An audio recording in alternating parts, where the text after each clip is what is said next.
Welcome back to Number Sense, the YouTube channel that helps you make sense of all the numbers in your life, or at least the ones in your math book. This is lesson 2 of our fractions series. Today we're going to talk about naming fractions, and we're also going to play a fun game to help your students learn to compare fractions.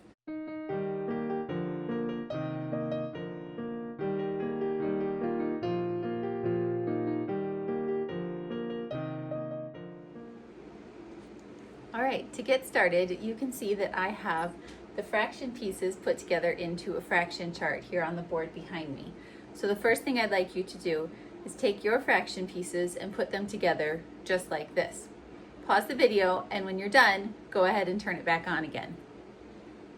All right, now I'd like you to take one of each of the pieces that I tell you. So first of all, take the one piece and set it aside. Next, get the 1/2 piece. Now, 1/10, 1/5, 1/3, 1/4, 1/8, and 1/6. For this activity, we're not going to use the 7ths and the 9ths because we're going to be recognizing the different sizes, and there's a very small difference between 10ths and 9ths and 8ths and 7ths. So we're not using the 7ths and the 9ths, but we are using the 8ths and the 10ths. All right, you're also going to need some cards that have the same fractions on them as the ones that we just took from our fraction chart. So we've got the 1 card, and then we have 1/2, 1/3, 1/4, 1/5, 1/6, 1/8, and 1/10. These you could go ahead and make from 3x5 cards if you don't have these fraction cards at home. You could just write the numbers on them for the fractions and then the number 1 on your cards. For this activity, we're going to be doing a matching game. You can see here I have the fraction pieces that we pulled and then also the fraction cards. So the way we're going to do this is flip the cards upside down, and we're going to set them out in no particular order. This is just a matching game. We're also going to take our fraction pieces, and flip them over, mix them around. All right, so now we have all our fraction pieces and our fraction cards. The way you work this game is you flip over a card, 1/3. Now you want to try to find the 1/3 fraction piece, all right? Let's check this one. Oh, 1/4. All right, we'll try another one. Another card. 1/10. All right, that's the smallest one. There it is, yay, we have a match. All right. 1/5. Okay. Oops, 1/6. All right, try another one. 1/3. I know which one's 1/3 now. And you keep going until you've flipped over all the cards and matched them with all of your fraction pieces. Go ahead and continue that activity until your student is confidently flipping over the correct cards, at least most of the time, so they can match the fraction pieces with the fraction cards. Next, we're going to talk about naming the fractions. I'm going to go ahead and put my fraction pieces back in my fraction chart.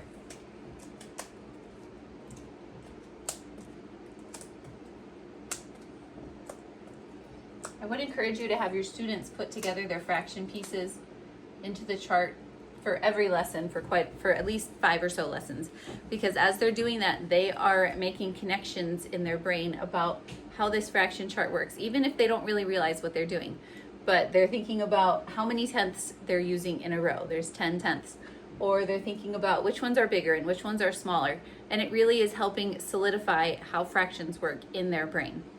All right, so now we're going to ask our students to find certain fractions. So we're going to say, find 3 1/4. So that means you take 3 1/4 out of the fraction chart. Okay, next 5 1/8.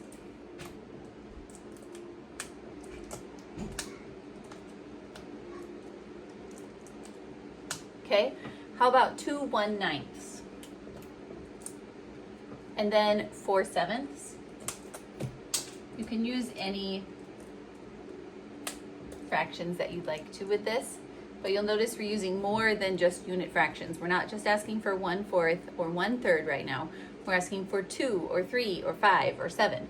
How about 5 9ths? 1, 2, 4, 5. Good. How about 2 5ths? Here's the fifths. 1, 2. Good. And 5 10ths.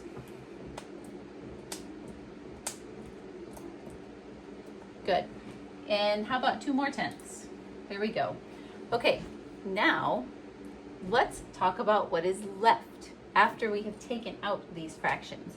So we have 1. Okay, we have 2 halves. We have 3/3, 1/4, 2 5ths. We have all 6 of the 6ths, 3 7ths, 3 8ths, 2 9ths, and 3 10ths. Now for the next part, I'm going to write down fractions for the student to remove. So I'm not going to say it out loud, I'm going to write the fractions. Okay, can you take away that fraction? Very good.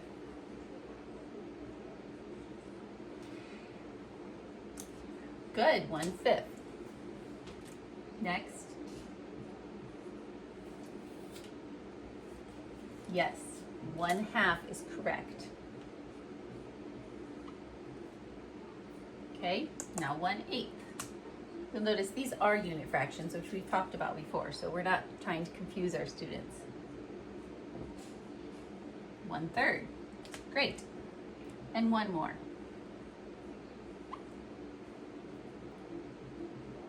1/6. Very good. Now again, I'd like you to help me to name what we have left on our chart. So go ahead and keep track of how many you get right and let me know in the comments. First of all, we have 1, right.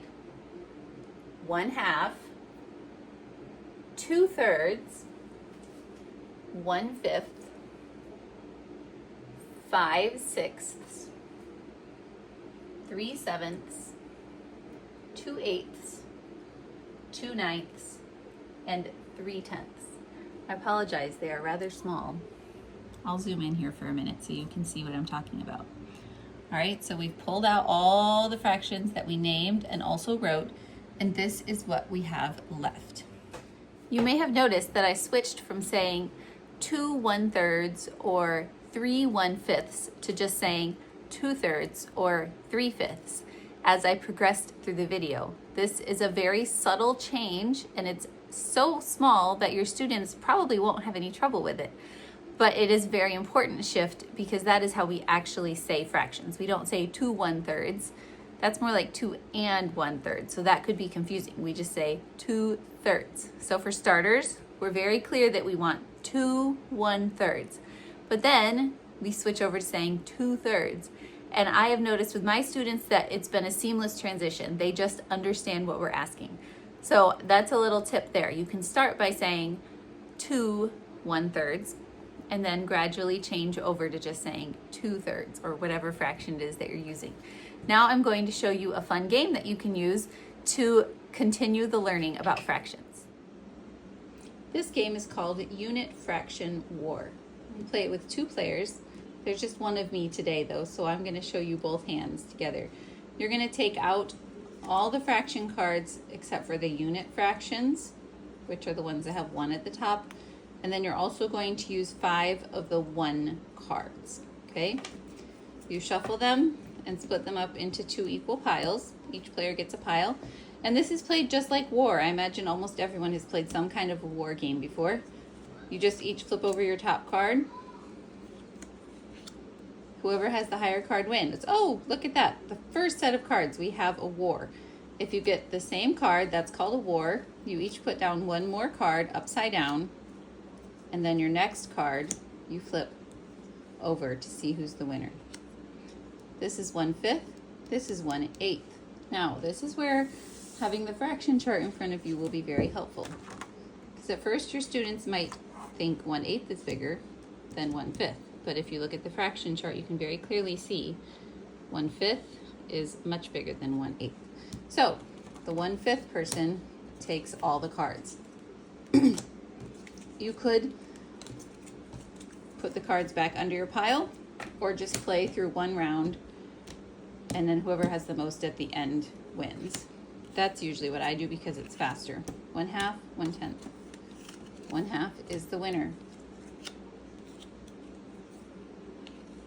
1/3, 1/2. You can see 1/2 is bigger than 1/3. So this time, that player wins. Now I'm speeding up to the end of the game. You just go until everybody's cards are used, and then whoever has the largest pile is the winner. By the time you've finished playing Unit Fraction War a few times through, your student should have a very solid grasp on which fractions are bigger. So for example, 1/4 is bigger than 1/5. So I hope you enjoyed this lesson. Come back next time for another fun fraction lesson to hopefully make fractions less scary in your life. Your homework for today is to answer in the comments, which is more, 1/2 or 1/4? The second question is, which is more, 1/3 or 1? Have a great day. Thank you for joining me today.